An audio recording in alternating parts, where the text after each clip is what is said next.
Right. In relation to the European Union, there's a great debate in Scotland about what would happen if Scotland did become independent. Would we, for example, automatically become members of the European Union? And if so, what are the implications for Scotland and for the rest of the United Kingdom on that decision? I'm happy to answer that question. Let me say right away that there is no doubt in my mind that from a formal perspective, Scotland would qualify as a new member state for the European Union. It's been part of the European Union as a... Automatically? No. My only issue, okay, I can cut the story short, my only issue is with the word automatically.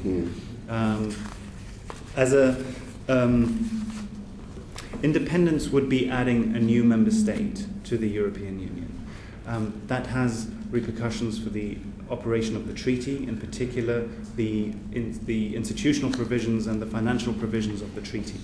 And so the treaty would need to be updated, voting rights in the council would need to be recalculated, and the number of MEPs would need to be reallocated. That requires a treaty amendment, and it requires unanimity by all, currently 27, next year 28 plus member states. There is nothing automatic about that process. If I could say a little bit about the EU's position, I'm happy to actually talk about voting rights in the council if you would like, and the MEPs, because you do see significant differences there. In relation to voting rights in the council, as we know, they are weighted. Currently, the United Kingdom has 29. If Scotland left, withdrew from the Union, I think the United Kingdom would continue to have 29 votes. It wouldn't. The rest of the United Kingdom would continue to have 29 votes. The next two countries are Spain and Poland. The population size is much smaller than the United Kingdom, even without Scotland, and they have 27. So I think, and Italy and Germany, France have 29. So I think there's an argument to be made that nothing would change in relation to the voting rights. Scotland have then? Scotland, if we look at the comparator countries, Denmark, Finland and Slovakia, which are roughly in equal size, Scotland would have 7 votes in the council.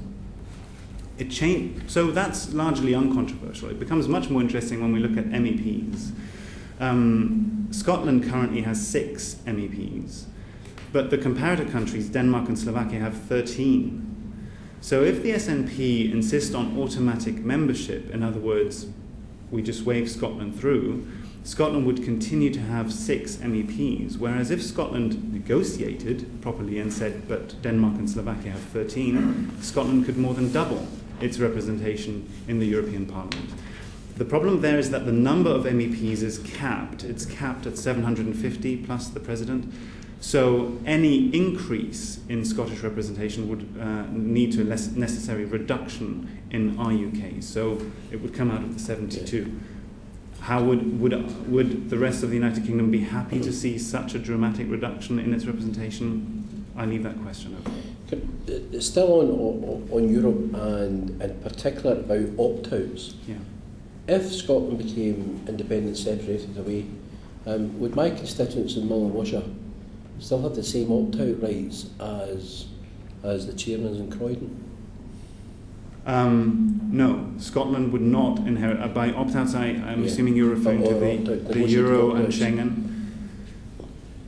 It is a condition for membership for all new applicant countries that they join the Euro and join the Schengen. There have been no exceptions have been made. Exceptions have been requested, but none have been granted. The only 2 countries that have opt-outs from the Euro are Denmark and the United Kingdom. Those opt-outs were secured in the Maastricht Treaty negotiations in 1992. That offer has not been extended to any new applicant state.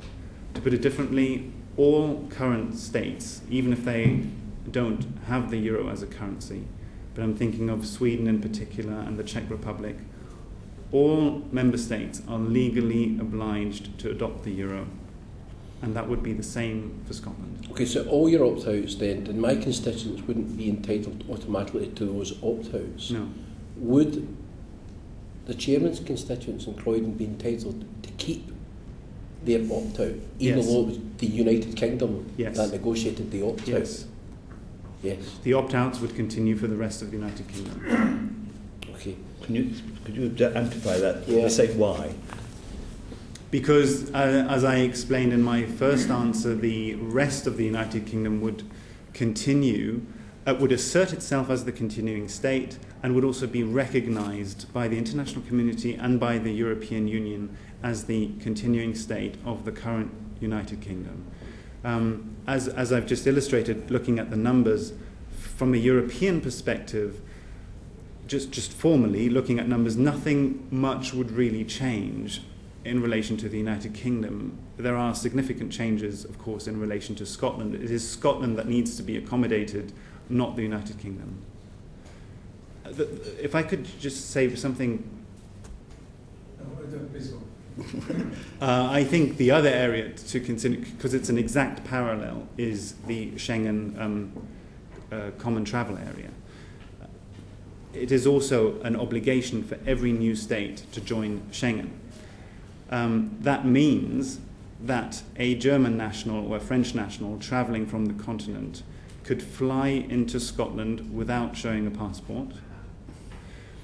But if that person then wanted to travel to England, they would have to go through border control and associated immigration control. So there would have to be an internal border between Scotland and the rest of the United Kingdom, because the opt-out for our UK continues.